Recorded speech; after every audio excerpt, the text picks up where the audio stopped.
safety right here. Good job, Caleb. Caleb Freeman was the fastest runner on the team, on pace for college scholarship. And then, right after his sophomore season with the Newcastle Racers, a wreck altered the course of his life forever. You look at your son and you think, okay, if he does wake up, what's he going to be like? What's going to be there? Caleb fought off death, comatose for weeks, paralyzed for months. Traumatic brain injury robbed him of all his abilities. Grab my hand. Right here. Grab it. Grab my hand, Caleb. They prayed for healing. They believed Caleb would walk again. They hoped against all odds that he would run. Honestly, I could have died that night, but God kept me alive. And then, A year after the wreck and remarkable progress, back at Newcastle High School, trying to walk on his own, testing his strength and his balance on the football field. all right, first I just want to tell y'all that y'all got this. Okay, so everybody else, he's chasing you. So get out and go, okay? Get us, Caleb. Caleb, make him faster. The goal has always been for Caleb to be fully restored. The Freemans have always believed God would be faithful. I can remember so well just these meets and how he would be at the very front. Caleb's a senior now. He spent the season on the sidelines. This is his last chance to run with the Racers. I'm very nervous.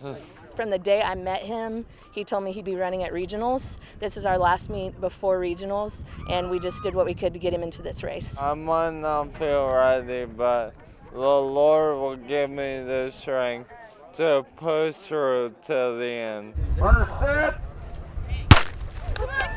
It's a 5K. Varsity boys run 3.1 miles through field and forest, heat and hills. Stand up. You're okay. Don't try to do too much. Hop up. You got it. Keep going. You got it. You got this. Here's your goal. We said your goal is just to glorify God. If you fall, get up and keep going. If you run out like a cheetah, keep going.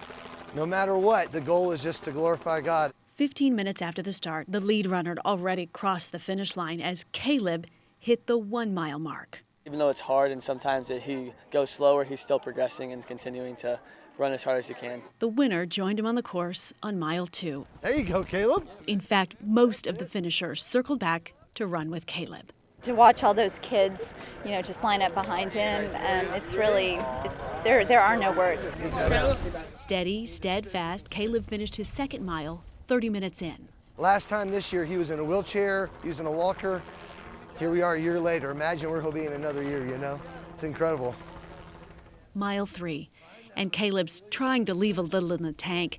He's a runner, and he knows you've got to save some fuel for the finish. I'm good.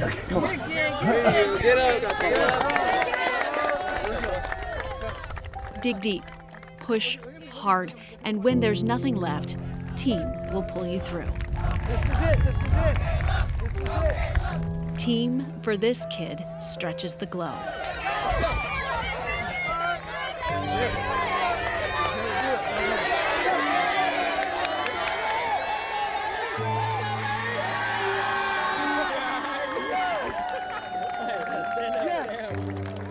51:50. Last night was like 60 minutes. They said I would never run again, but God had other plans. That's right. But God had other plans. And what they didn't realize then, as he was lying in the hospital paralyzed, is that Caleb really never stopped running. He never quit on his race for the prize that'll last forever. Allie Meyer, Oklahoma's News 4.